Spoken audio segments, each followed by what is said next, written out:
अगर आपको for suppose in hand salary मिलती है तो आपका बैकग्राउंड वेरिफिकेशन कैसे होगा एंड आपको नेक्स्ट जॉब कैसे मिलेगी। और कई बार ऐसा होता है कि को कहीं जॉब मिल गई होती है और आपकी इन हैंड सैलरी होती है, इस वजह से आपका रिजेक्शन हो जाता है। तो उस सिचुएशन को हम हैंडल कैसे करेंगे उसके बारे में हम डिस्कस करते हैं। देखो दोस्तों, कई कंपनी जैसी होती हैं जहाँ पे आज भी इन हैंड सैलरी आपको मिलती है, हो सकता है वहाँ पे आपका पीएफ नहीं कट रहा हो। तो उस केस में होता क्या दोस्त, आपको जब इन हैंड सैलरी के साथ किसी कंपनी में अप्लाई करते हो तो वहाँ पे एक प्रॉब्लम आती है कि वो बोलते हैं कि भैया हम इन हैंड सैलरी कंसीडर नहीं करेंगे आपके बैकग्राउंड वेरिफिकेशन के टाइम पे। तो यहाँ पे एक सबसे बड़ा मुद्दा होता है, जब आप इंटरव्यू देने जाते हो या जब आपके लिए इंटरव्यू के लिए एक कॉल आता है कि आप इंटरव्यू के लिए इंटरेस्टेड हो या नहीं हो, या आपका जब इंटरव्यू शेड्यूल हो जाता है, वो चाहे आपका ऑनलाइन हो या ऑफलाइन हो, तो उस टाइम पे ये पॉइंट आपको डिस्कस करना बहुत ज़रूरी है कि जो मेरी करंट कंपनी है वहाँ पे जो मेरी सैलरी है वो इन हैंड आती है, मेरे पास कोई भी डॉक्यूमेंट्स ऑन पेपर नहीं है या ऑन ईमेल नहीं है। बट अगर आप बैकग्राउंड वेरिफिकेशन के लिए इनिशिएट करोगे तो वहाँ से आपको वेरिफिकेशन मिल जाएगा।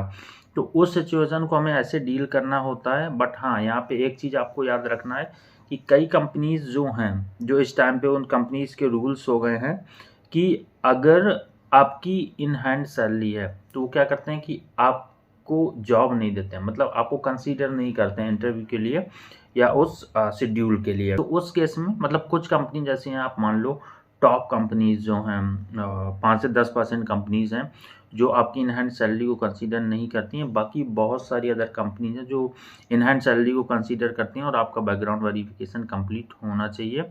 तो इस तरीके से आप वहाँ पे बच सकते हो।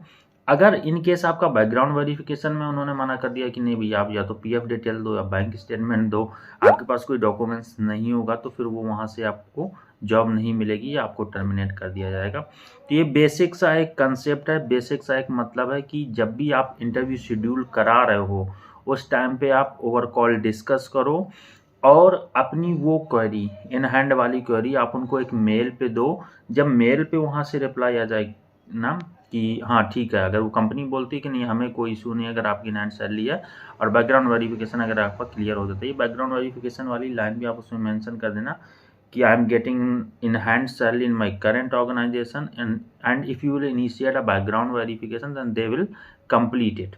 तो इस तरीके से आप वहाँ पे जब लाइन मेंशन करोगे तो उस केस में क्या होगा, वो वहाँ से रिप्लाई करेंगे yes I am okay with it.